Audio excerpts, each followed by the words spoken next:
what makes a business resilient, what are the steps that make it resilient. In this part, we will also try and consider good practices that help the companies prepare their financial response, or rather be resilient in the sense that they are still earning enough to cover their expenses when a crisis hits. And I thought it might be interesting to have 2 case studies because I think it is easier to discuss these things in practice. People have a better view and are able to wrap their heads around what it is that works in practice. So I selected one American and one, let's say, mainly European-driven company, Uber and Novo Nordisk. We will discuss through their parts and their history what it is to be resilient. And then we will try to derive the conclusion what it is that these companies actually have in common. So what it is that is like a common thread making companies actually resilient. The most, I think, question that always arises from these types of presentation is like, how is this applicable to the Bosnian domestic market, and whether our companies are resilient. So we will try to guide the conversation towards answering this question. And I will just try to present a short recipe of what it is that can be done to make a company resilient. Of course, there is always, like, I'm a consultant, so bear with me, there's always a disclaimer. There's always some different things and different things happening in the market that influence this resilience. But basically, there are these common things that a company can try to do to mitigate their risks and make themselves be more resilient to any sort of change happening in the market. And of course, if we are talking about resilience, these are changes that could be detrimental to a company, but these are also changes that can make a company exquisitely successful in their endeavors. So it's just like an opportunity thing. So what does it really mean to be resilient? I started this saying it means for a company basically to survive. But a company surviving is not necessarily a company thriving, right? So then we must distinguish these 2 concepts. There's a company that is just doing okay, surviving, and there's a company that is actually growing and thriving. Then there are failures happening, right? And in case of these failures, okay, so if you come from an industry where you work with startups, if you're an entrepreneur, you will say, like Mark Cuban says here, you will say, okay, basically failure is good. I'm learning many lessons from it, and I'm trying to do better. I am being better. My business is running better. But is it then a failure? Being somebody who works with finances, who does restructuring with companies, who has worked with companies who are in financial trouble, who are basically very much nearing the process of bankruptcy, and not being able to fulfill their liabilities, I would say this is not the type of failure that we are talking about in business resilience, right? So you can fail with a product and still make a second product if you have not failed to meet all of your liabilities, if your stakeholders are not trying to liquidate your assets and get to their funds. So, of course, like, this type of entrepreneurial failure is very much welcome, but what is not welcome is financial failure. Of course, there are entrepreneurs who still manage to fail one company and get another one running, but this is not the story of that. This is from the perspective of a company striving to be a going concern in its business environment. So basically, to be resilient in this sense means for the company to be able to continue its business operations. And from the perspective of resilience through different definitions, what it is made of and what it is, we can talk about operational, reputational, cyber, and supply chain, but we will always come back to the bottom line profit companies, right? So a company basically exists to drive profit, and every one of these needs to be perfectly aligned and resilient for a company to be able to drive these results. So of course, operational resilience, whether you can continue working on development of your product, whether you are still able to deliver your service, whether it's still done with the quality, are you losing any customers? Reputational, it's quite self-explanatory. It's one that is less visible in the Balkans area as that big of an issue like world around. But of course, we are seeing an uproar of this in our neighboring countries recently. So that we can talk about Rio Tinto in Serbia. We can talk about even the influencer magazine, Wannabe magazine, that is going through a turmoil in sense of reputation lately. We are talking now about, of course, cyber resilience, which is something new to the companies have to worry these days. So how to be resilient to cyber threats, how to overcome them, and how to continue your business as usual after something like that happens, if it happens. And then finally, one of the most traditional issues that has happened and that has been brought into light again after COVID or during COVID is the functioning of companies' supply chains. So how the companies can still get everything they need and continue their operation if there's an issue with one of their suppliers. Of course, this being the forum that it is likely to be less strenuous for the companies working here because, right, BPO is not that much affected by this at all points, but it is still a valid point for some of the aspects that hit financial resilience. And basically, if any of these is to happen, they are likely to affect customer run, the bottom line or revenues, and the link to financial resilience is broken, and with it the going concern is no longer a concern, right? So this brings the problem to the sphere of finance, right? So what is it that makes a business resilient, given that we know all of this and given that we understand that not everything can be always planned, not everything can be foreseen. There are trends and uproars happening in the world every day that are surprising enough. Like nobody predicted COVID, right? And it was a true test of a company's resilience. We had derived new business models, business operation models, like working from home, which was very rare before the COVID pandemic. We have found new ways to collaborate with each other. Products which were not so popular became popular. We saw the rise and sort of decline of platforms like Zoom. We saw the utilization of different tools becoming more and more important, learning platforms developing to help people cope. So these were all the opportunities that were detrimental to one business that got recognized by another. But overall, a business is resilient based on mostly three things. And these three things are adaptability, strategic thinking, and financial planning.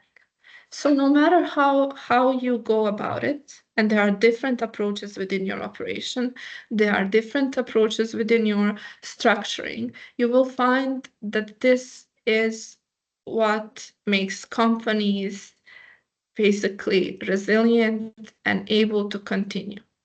But you will also find that whilst one company has a mindset that encompasses adaptability, strategic thinking, and financial planning at one point, doesn't mean that the company will always have it. So basically, this work culture needs to be rebuilt and retaught through the periods in order for the company to continue.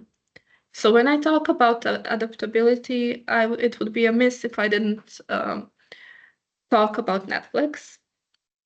The story is popular. I think everybody knows, or at least most of us know, that Netflix started as a DVD rental place, right? And we know that Netflix is still around and DVDs really aren't. This is not something that is mainstream anymore.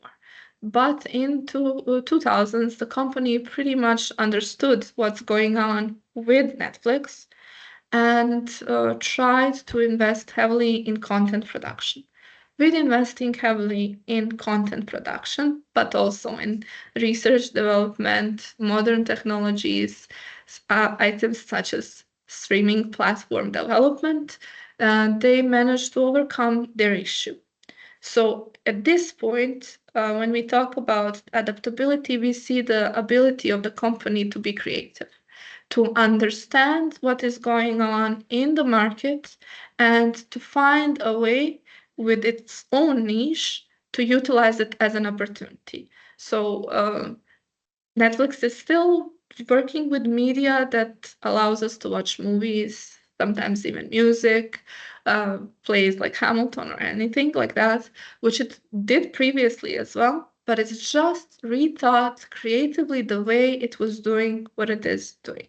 So if you would be there to see the purpose of Netflix and how it satisfies the needs of its customers, it really still does it. It's just in a different way. Then there was strategic thinking. It's very similar to adaptability. It's just differentiated by the moment at which happens. If you're adaptable, something has already happened in the market. But if you are thinking strategic, that's basically like being an early adopter to a technology product, right? So IBM, being in technology, managed to do that exactly from hardware component sales to actually cloud computing and developing artificial intelligence products. So it's still working in its own niche. This is the common thread for the two examples. Still working in its own niche, but managing to do it a bit differently and deliver to the customer's needs something that is slightly different than what was previously delivered. And then at the end, there is financial planning. And a good example is Ford in 2008 financial crisis. While everybody else was getting bailouts, Ford was not getting one. They decided to do restructuring from their own resources. Why Ford was able to do a restructuring, and especially do a restructuring on their own, was because they had a privilege of a very good, robust system of controls and management reporting, pretty much, which they were able to utilize in order to bring themselves to the position in which they wanted to be. So I heard something pinging. If somebody wants to ask a question, you can. I don't see because my screen is on full screen. So if that was it, you can always interrupt me. We just had another visitor coming to the Ah, event. okay. No worries, Lana. I'll inform you about any questions in the meantime. Thank you, because my screen is full screen, so I'm not really aware. So why is a high quality and comprehensive projection of cash flow important during a crisis, but also after it? So this is slightly a jump from the previous slide, where I tried to cut out, due to time, several steps, but also share something important with you guys here. We have talked about three characteristics of resilient companies, which make them resilient. But I just wanted to point out that resiliency is the most significant when there's an outspread crisis. And being that this is a business club, I really wanted to share something from practice as somebody who has worked with companies in crisis mode, right? And share what it is that helped them. So in consultancy, a cash flow projection is something that is utilized very frequently. But what we recommend for companies who are experiencing signals of potential crisis or actual crisis is 13 weeks planning rolling cash flow. So 13 weeks sounds random, but it is not. Most of the things scientifically looked at when something happens can be, via planning, resolved within these 13 weeks. So the way this cash flow is made is that you currently make on today's date, on, let's assume today is Monday, you'd make on Monday 13-week projection based on what you know that your outflows and inflows will be in the following weeks. During the week, you are in crisis mode and you are trying to solve some of the problems that you are being faced with. So you are either dragging out some of the potential payments to later on in the period, or you are trying to find new sources of financing. For instance, you are utilizing factoring, you are selling a part of your business, and all of this can affect the predictable point of your cash flow. So you would come to next Monday and reconsider all of the assumptions which you have for your cash flow and know if you need to take drastic measures. By drastic measures, I mean exactly like whether you need to undertake a loan, if anybody will give you this loan, whether you need to renegotiate the terms of the loan that you already have. Maybe it's prudent to consider even part of a non-essential segment of the business which you already have. And this 13 weeks enable you to do exactly this. So this is aligned with pretty much what the purpose of making business decision means. So you have the right data at the right point when they are needed, and this data has a sufficient quality to support your decision. So when we talk about supporting decisions, we are not talking about somebody controlling your business down the line and saying, was this done? We are talking about economic prudency, you being able to explain to yourself that at the point you made the best decision. Why is this important? Down the road, when we study economic cases and we learn something, we have something that people at the point did not have, and it's hindsight, so looking back after everything has been done, it's really easy to be smart, informed, but it is very different for a person being in the spot making this decision, and the person making the decision needs substantial and high quality information to do this.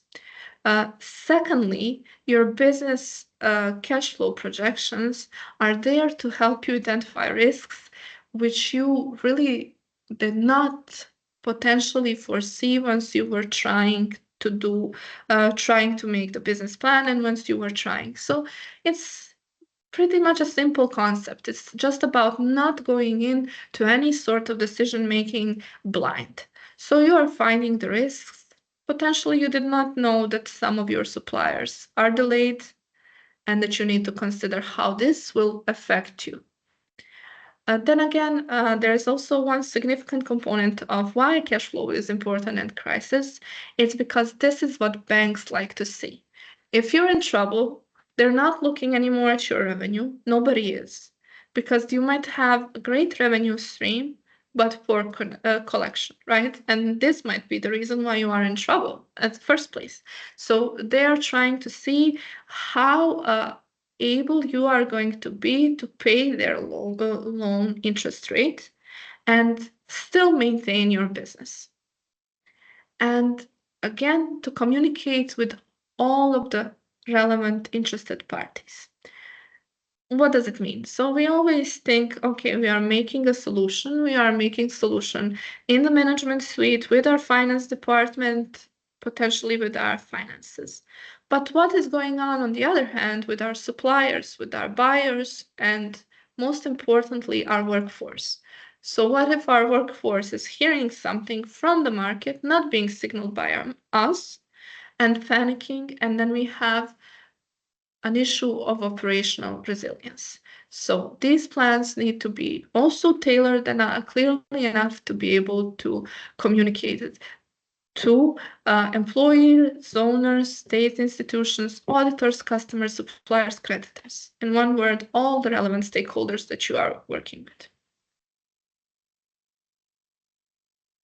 And then effective cash flow management. I will just try to, because I know that these tools specifically are not always of a part of an interesting conversation until somebody really needs them. But I will just give you from practice several ideas on how you can utilize it and what you need to bear in mind. It's always a good idea to have documented a dashboard, which allows you to see in a very vivid manner the changes that are happening to your business. And always document in your cash flows your business assumptions. They change, and two people might not always have the same assumption. So you have to have this documented. Whether you want to have your cash flow planning done in an Excel-based tool, in an IT system, how complex it is, it really depends on you. But what you always have to pay attention to is the cost benefit. If you're spending way too much time to build a system and a third of this time is only spent for the utilization of these reports and resources, then you are doing something wrong. You are costing yourselves too much. I know that usually consultants tend to say robust systems, but no, I think there is a balance between what is needed and what is right for the company, depending on where it is in its stage of development. And of course, during all of this, you really need to include all of your relevant department heads, people with the information, and communicate with them what type of information you need to be included in this, because this is not a job for one person. This is a team effort, and as crisis usually is. But pretty much all of the same rules can be utilized in non-crisis mode, and cash flow planning should always be a part of your business. But you don't necessarily always need to make it on a 13-week basis. Cash flow management can be led and done in 3 stages. These are the recommended stages. I've read in literature that there are additional steps, but it's just really about understanding, adjusting, and enforcing. So if you were to hire me to do this for you, I would go into the understanding of existing reporting methods and understanding of the business model. And intuitively, a person would say, if somebody external is to do it, you need understanding. But if it is to be done internally, this is not needed. Let me say that these instincts are quite wrong, because people who run these type of exercises are usually CEOs, CFOs, or whatever is adjacent to these functions in your company. And they forget that there is a significant part of the company, like operations, HR, and so on, which know the strokes that are necessary for them to know, but they do not know how BA reports, for instance, toward the management financially at every point. So you need to have this sit down with your team just to be sure that everybody's on the same wavelength and everybody has the same presumption about what the business is doing and how the business has prioritized the way it is doing something. So, of course, like if you have a company that is selling software, everybody knows you're selling software, right? But maybe there has been a decision that the sales department pushes harder one type of software, like cloud-based, rather than anything with, I don't know, AI. I'm just giving an example. So, and if they are pushing this, somebody giving a solution that is contrary to this will not be as effective, and it will require different changes in the process. And this is something that needs to be pretty much taken care of in the process so that the process is able to work. So number one, understanding. Number two, adjusting. Adapting the approach that is being done to fit the company for which the approach is being undertaken. So basically, you can read a downloads of books on restructuring, on crisis response, on what was best for a company. It really isn't necessarily going to work for your company, because your company might have extremely different circumstances from both the market and externally. So this needs to be taken into consideration. What frequently happens is that this is exactly what is not taken in consideration. I will give you an example. We would come to a company and we speak to a company and we say, you need to have this analysis.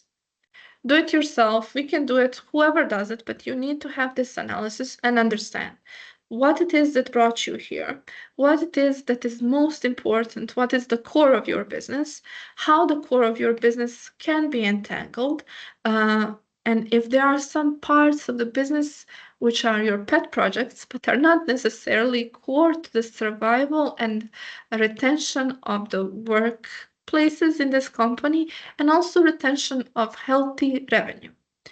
Just do it. And we got a response that there's just not sufficient time for this company to do this analysis, that this company wants to go into sales, and that they just don't see the value in this, right? So the company does not do an analysis, goes after the sale in the market, makes a decision after a decision where they reputationally lose their negotiation position, right? And they come finally to a buyer a year later who says, okay, we want to purchase just the healthy part of your business. What are you willing to sell us? And they do not know.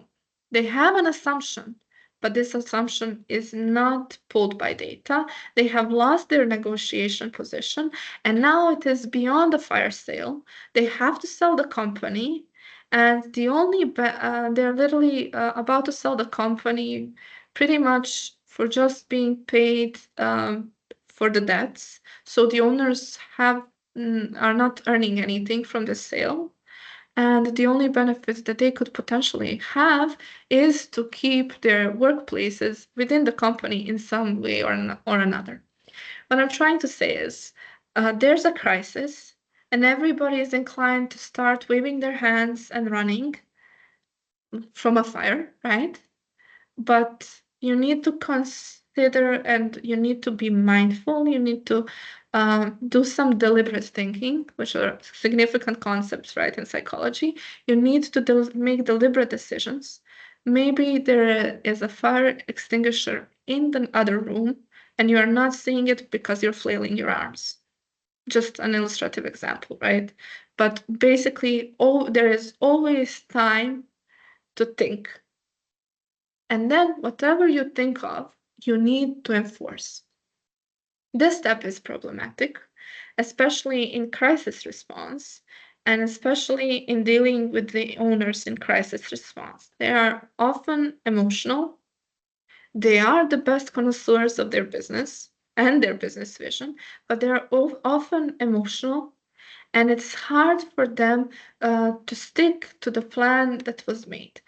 And the idea is that the plan is not going to work if it does not follow through its step. So this plan really depends on regular collection of data, sufficient and regular communication, which is consistent between periods. So it cannot be today I'm communicating this, tomorrow I'm communicating something else, and on the next week I'm asking about the results from what was planned in the first week. It's about keeping it together, getting it together, right? So how to create a quality and comprehensive cash flow management plan. Not all of the slides that are here to follow are necessarily ones to be pitched, but these slides do have from practice questions that need to be raised when considering all of the 8 key areas in cash flow management. And you will have the presentation so you can look through most of these by yourself. And if you do end up having any specific questions, I'm always happy to jump even on a call and discuss this. But let's go and do the broad stroke of this for the cash flow. So we have 8 basic areas that need to be covered when making a comprehensive cash flow management. And all of these need to be considered at all points of time and have a unified, meaning systematic approach. So, if the approach is not systematic and comprehensive, you will be identifying blind spots for the entirety of your search, and your management plan will just not be working. So you need to think through of everything that makes your company what it does and how to incorporate it in this management plan. So you would naturally start in any crisis or non-crisis talking about receivables. Basically, what it is that we have sold, have we collected on it? Will we be able to collect it? Why we will not be able to collect it? Is there a way to help our buyers pay us at a later point? I was very impressed by one company from an IT sector a year and a half ago, and I keep mentioning it as an anecdote. They had this approach in which they were really prevalent in saving their most important buyer. It was an altruistic quest, but it was also a very significant quest for them because they were dependent on this customer at a very large degree. So at this point, when you are considering receivables, you're also supposed to consider how much exposure do you want to have to one buyer. Sometimes it is not a choice. You don't have an option at that point, but you can have it down the road. In some cases, there's just an option, but it is a blind side. When it comes to suppliers, you also always have to consider whether you will be able to have sufficient supplies to be able to continue your business operations. So, is there collection and payment issues? Do we need another supplier? Do we need a supplier contract that is different? What is going on if I don't know, delivery from China stops? Will we be able to survive on the supplies that we already have? What is the sufficient inventory level? So most of these concepts are not some high-end concepts. They are something that is common sense, but common sense is usually something that can easily be overlooked.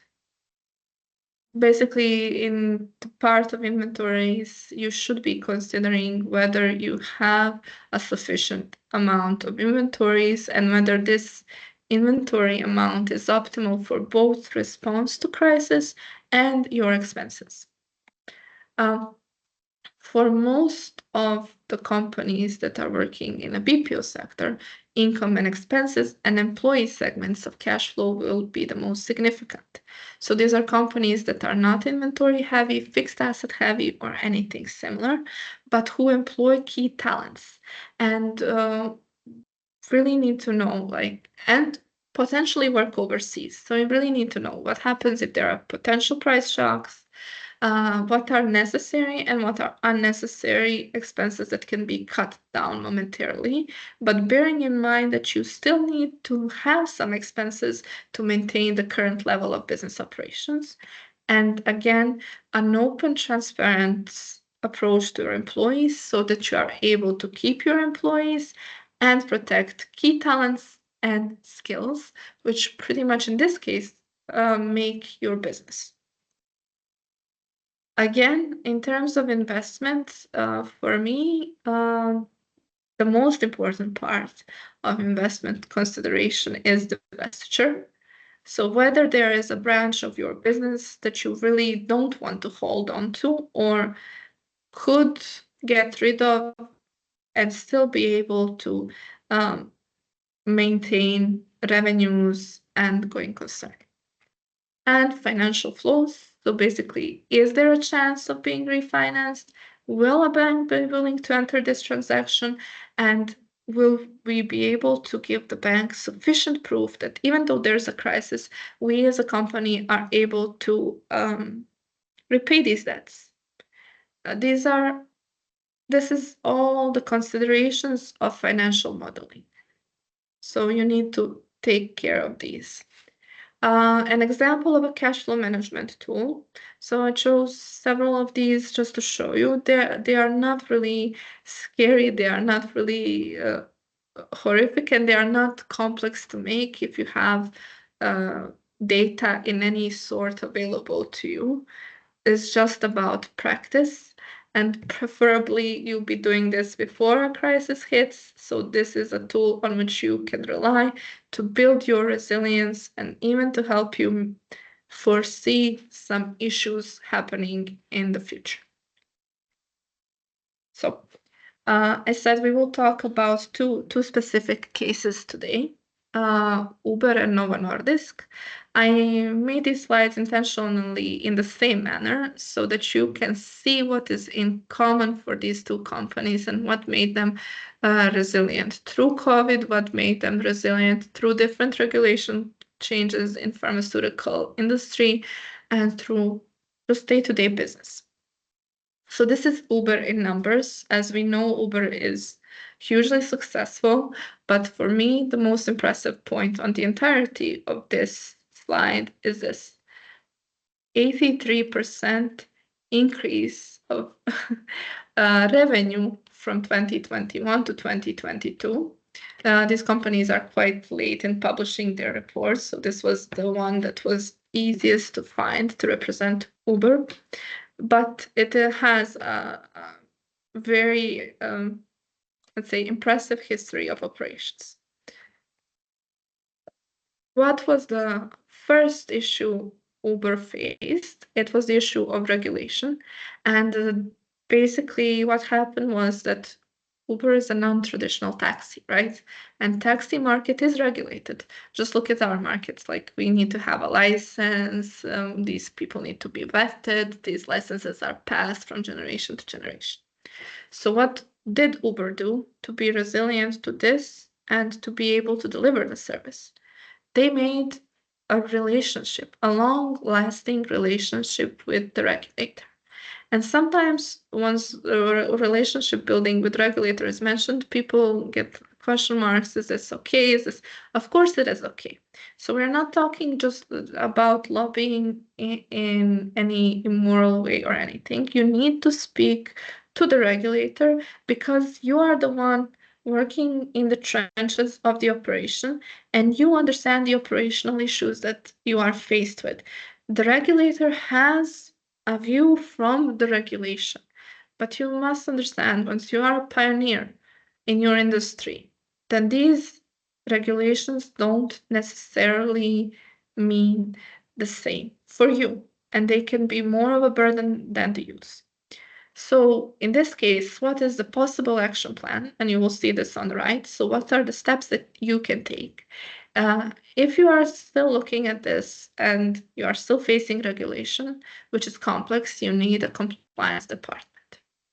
It just is. It's a rule of thumb. It's a complex regulation.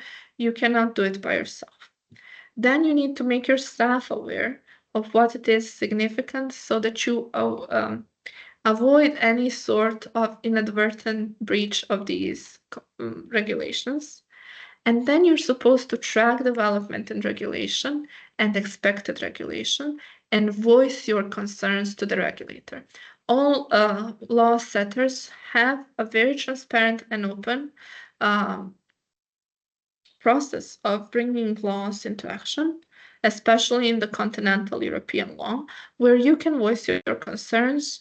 And this is going to be the second, the third iteration of the law before it is finally brought into notion. Of course, not everything will always be made into consideration, but these can always be influenced and build that communication channel with the regulator. Then again, Uber showed its ability to adapt to changes. So you have COVID, right? And we are talking about taxis, but nobody's going anywhere, right? So you have these vehicles and people are not going anywhere, or they're reluctant to sit in a car with a stranger, everybody's wearing a mask. So what could work? So they have a part of drivers, so they have this pool of drivers that are still driving for them. And then what is happening? People still want to eat, right? But they don't want to go out. So how about instead of driving people, we get Uber Eats and we transfer the food to people? Works, right? So they diversified in Uber Eats, Uber Freight, and diversified in a manner that they are still working what they do, but just utilizing it for different purposes. So they're still using the same pool of drivers to deliver something that is being driven. And instead of a person being driven, it's food being driven. It's an item being driven. So it works. To do this and to diversify successfully, you would look at your own revenue streams. Sometimes if you have one revenue stream, it is not an issue that you see that you need a different revenue stream. It's really simple to know. But sometimes there's a blind spot in terms of what it is that you're already doing and not charging, particularly in technology companies who have customer support, who do not limit it with their contract for a specific time, but they say it unlimited. Could you be charging this customer support and earning something from it? Is there another synergy in your stream? So you have customer support, you have some solution. Could you maybe sell cloud storage to store something from it? So it's really about knowing your business and toying around with these ideas. Some of them will be successful, some of them will not, but you need to have a deep understanding of your business and who it is, or what it is rather.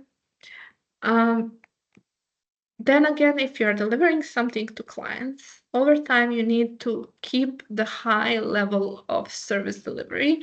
And if that is not under your control, in case of Uber, you can constantly upgrade your platform based on the feedback that you are receiving from clients.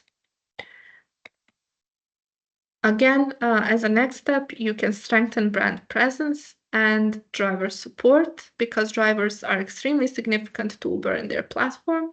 And the possible actions are all the classical communication channels. So if you go into crisis communication or non-crisis communication, you will just have be open, be transparent, engage with everybody, and tailor engagement strategy, because no group of people is completely the same, right? Basically, for Uber, their strategy is built on strategic adaptation and comprehensiveness of their strategy and readiness to accept the changes that come. Now we will go through Novo Nordisk. For those of you who are not familiar with what Novo Nordisk do, they sell a different range of diabetes products, just diabetes products. So they don't do Advil, they don't do aspirin adjacent, they don't do painkillers, they do diabetes related drugs. And as you can see here, they're quite impressive in what they do, and they are ranking in 14% increase from their previous year, which is huge from a company that is mature. Bear in mind that Uber is still growing and Novo Nordisk is in a different industry, a very stable, streamline, and it still has this growth. So what did they do as a first step? They again engaged their relationship with the regulator. And then accordingly, the possible action points to maintain this relationship are exactly the same as the ones in Uber. The second one is again same as with Uber. They diversified. But they did not diversify in the sense that companies in Balkans tend to diversify by going into a completely different stream of something that they are not prepared without hiring management. They did what they knew how to do and based their diversification exactly on this. They invested in research and development, which is adjacent to what Uber did with their platform. So you do what you do, but you try to do it better and based on what your users need. A common trap is not listening to your users and then building something that is not what they need in any way. Then again, they set on the path to foster trust with patients and partners. This is done in a way that is different than what Uber was doing, because Uber did not bother that much of people having trust in the drivers themselves. The trust was related to the platform and the platform working, and everything else is on the user. But in this case, being that this is a pharmaceutical industry, they had to prove the quality of their drugs in order to build strong relationship with these stakeholders. And they had to engage with patients so that patients would know that they have drugs which were sufficiently of high quality to be able to work. So basically, once you compare these slides, if you want to go into detailed analysis, you will see that these two companies really had a similar approach to being resilient. So what do they have in common other than that? They have strong leadership with vision, who is able to foster adaptability, who is able to clearly communicate and empower other employees to do their job. If the leadership is not able to empower the other segments of their company, it's less likely that they are going to be able to build a resilient culture, because all of the decisions and all of the things will be dragged down to one single centralized function, which will not be able to collect all of this data and respond to it. So it's like an organism. All the cells have to do their own part. You have to have a robust risk management strategy, meaning that you cannot just go head on with everything that is given to you. You need to plan for your risk response and plan for your adaptability. It's counterintuitive. So you're not supposed to overplan, but you're not supposed to be unprepared. You have to foster a culture of innovation and learning. This is something that we see in recommendations for companies to do at all points, but this is significantly important because if you are not growing, you are not recognizing neither threats nor opportunities. And then you have to build strong stakeholder relationships. Basically, this means that you are building honest and true relationships with other parties so that they are willing to stick around with you whenever possible if there is an issue. You need to build your financial resilience. You need to have pockets of cash. You need to be aware of your liquidity.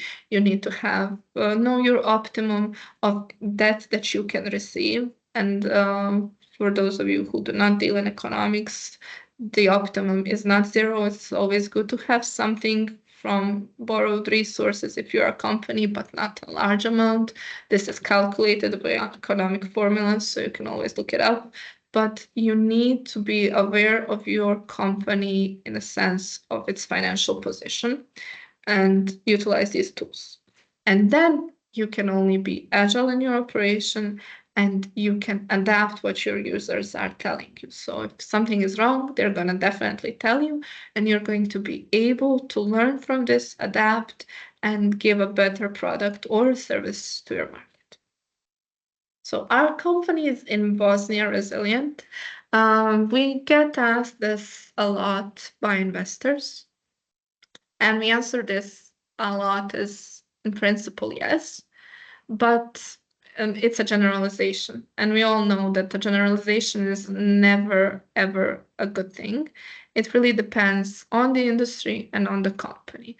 If you want to see how resilient your company is and assess your position, then it's always a good idea to just go through these, which are the most significant items operationally. So this is the details, the nitty-gritty part of being resilient, and consider, is your cash flow strong? Is your revenue diversified? Are you managing your costs sufficiently and not overkilling it? Are you doing risk management? How sustainable are your practices? How important is that to your customer, and so on? And you will see.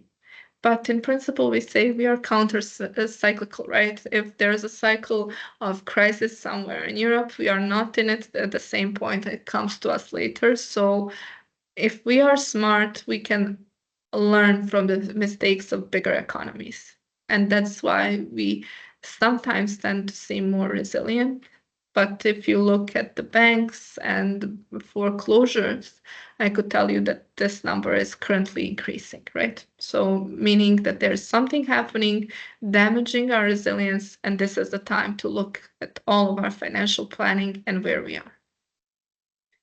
And how to strive for resilience. It's a short and sweet recipe, which doesn't really always have to work, but it is most likely to work. It's understand and respond to user needs. So make sure that your product or service is actually needed in the way that you are doing it. Define your strategy and how you want to tackle that market, but bear in mind that strategies change, just not too frequently. Implement an adequate, robust financial management system that is sufficient enough to give you all the necessary information. So you, for instance, you don't need currency exchange sheets in your data planning if you're not working with currencies, right? And it would seem as a no-brainer, but it is usually something that is there by automatism, right? And people plan for it, but they just doesn't really hit their system enough, or it's quite immaterial. Focus on building the flexibility of your organization into engraving it pretty much in the spirit of your company and the minds and souls of your people, right? And train and retain the staff, which is adequate for what your company is trying to do. And with it, all should work. There is just one more tool that I wanted to bring to your attention. It's a scenario analysis and how it helps you minimize risk. It's basically you trying to see, for instance, what happens to your company if the lockdown lasts, for instance, 1 month, 2 months, 3 months. That's just the type of scenarios that you can think of. And then you vary it. Sometimes it is really hard to predict until you put it on paper. You will see these are the most significant steps to building a scenario analysis and what you need to be careful of when making the scenario analysis for it to be sufficiently working for your company.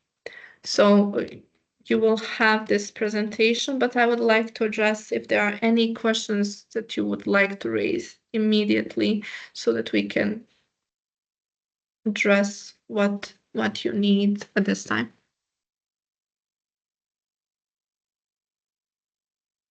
I'm seeing some applause is being raised, and I couldn't agree more to this presentation. Every time, Lana, you really exceed the expectations when it comes to our community. And as I like to point out on many occasions before, if there are no questions, then I assume the lecture was beyond great. Thank you very much. And we're seeing it here in the comments. Very insightful indeed. Thank you, Anastasia. And thank you everyone for attending today's BFSI Club. As Lana mentioned before, the presentation will be available after today's lecture. I'll take care with Lana together to send it over to everyone who attended.